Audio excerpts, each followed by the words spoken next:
Hello guys, welcome back to our channel. Good afternoon friends. প্রতিদিনের গল্পে নতুন একটা ভিডিওতে আপনাদের সবাইকে স্বাগত জানাই। তো এটা হচ্ছে কোনো আনন্দদায়ক ভিডিও না, এটা সবথেকে আমার জীবনের বেদনাদায়ক ভিডিও।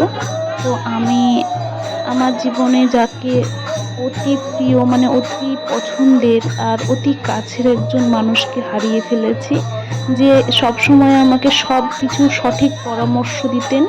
সে আর কেউ না, সে হচ্ছেন আমার পিসিমণি। তো তার শ্রাদ্ধে এসে আমি সেইভাবে ভিডিও করতে পারিনি, আর মনটা ভীষণভাবে খারাপ ছিল। তো যেটুকু পেরেছি অতটুকুই করেছি। আর এখন রাত্রিবেলায় কীর্তন শুরু হয়েছে, ঠিক আছে। তো বীরভূমের কীর্তনিয়া কীর্তন পরিবেশন করছেন। তো সেভাবে ভিডিও করতে ভালো লাগেনি, ঠিক আছে। খাওয়া দাওয়ার কথা তো নাই বা বললাম, সে হচ্ছে কোনো মানে খাওয়া দাওয়া দুপুরে হয়েছে, রাতেও চলছে, ঠিক আছে। সবটা আমি শেয়ার করতে পারছি না, কেউ কিছু মনে করবেন না। তো কীর্তনটা একটু শ্রবণ করুন।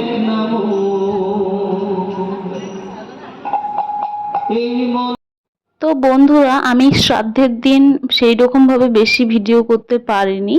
তো আজকে হচ্ছে খাওয়া দাওয়ার দিন, ঠিক আছে। আজকে মানে দুপুরবেলা থেকেই খাওয়া দাওয়া শুরু হয়ে গেছে। মা কাকিমা এখানে বসে, মানে কাকিমা শুয়ে আছে, মা বসে আছে, দিয়ে গল্প করছে, আমিও করছিলাম। তো তারপরে আমি একটু রেডি হয়ে বাইরের দিকে আসলাম, আর বললাম ঠিক আছে একটু হেঁটে আসি, খাওয়া দাওয়া হয়েছে, শরীরটা ভারী লাগছে আর কি, ঠিক আছে।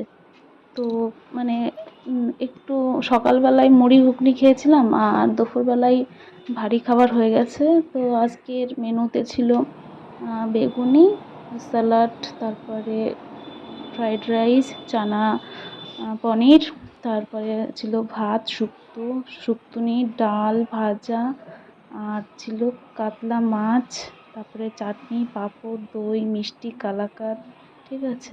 তো এটাই মেনু ছিল, ঠিক আছে। তো এখন আমি আমার পিসিমণিকে সবাইকে একটু দেখাচ্ছি। আর এটা হলো আমার পিসিমণির শখের ফুল বাগান। তো এই ফুল বাগানে আরও ফুল গাছ ছিল, আর এটা তুলসী মঞ্চের পাশেই পিসিমণিকে রাখা হয়েছে, ঠিক আছে। তো পিসিমণির ফটোটা মানে আমি অনেক ভালো করে তুলে নিলাম, ভিডিওটা করে নিলাম, ঠিক আছে। তো এখন আমি ভয়েস ওভার দিচ্ছি, আমার অনেকটাই মন খারাপ লাগছে। আর সাইডে অনেক লাইট জ্বলার জন্য ভিডিওটা ভালো হচ্ছে না, একটু ঘোলাটে ভাব। এই হচ্ছে কাঁঠাল গাছ। তো এই কাঁঠাল গাছে আগে ছোট কাঁঠাল ধরেছে, তো এই বছরে অনেক বড় ধরেছে। চলুন আমার পিসিমণির বাগানটা একটু দেখাই। এই যে এখানে রয়েছে সবেদা গাছ। তো এই সবেদা গাছে প্রচুর সবেদা ধরেছিল। আর এই সাইডে পুঁই গাছ, লাল ডাঁটা, তারপরে কুমড়ো গাছ, কি না নেই বলুন তো। আমার পিসিমণি নিজে হাতে সব সবজি মানে এই বাগানে তৈরি করতো এবং খেত। উনি পছন্দ করে নিজে হাতে সবজি বানাতে, মানে তৈরি করতে আর কি। গাছগুলো অনেক যত্ন করতো, নিজে না পারলেও জন দিয়ে করাতো। আর এই সাইডে দাদার গাড়ি রাখা রয়েছে। আর এখানে না একটা করমচা গাছ ছিল, সেটা আর এখন নেই। আমি এসে করমচা খেতে ভীষণ পছন্দ করতাম।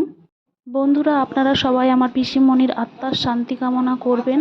আর এই সাইডে আমার বড় পিসিমণি বসে রয়েছে, আর বাইরের সাইডেও পিসিমণির অনেকটা বাগান রয়েছে, ঠিক আছে। আর আজকের খাওয়া দাওয়াটা ক্লাবে হচ্ছে, ঠিক আছে। পিসিমণির বাড়ি মানে বাড়ির সামনে ক্লাব রয়েছে। তো ভিডিওটা আর করতে ভালো লাগছে না, এরপরে আমি আর ভিডিও করিনি। আপনারা একটু আবারও বলছি আত্মার শান্তি কামনা করবেন, আমার পিসি যেন ভালো জায়গায় থাকে। আর সবাই আমার পাশে থাকবেন, সবাই ভালো থাকবেন।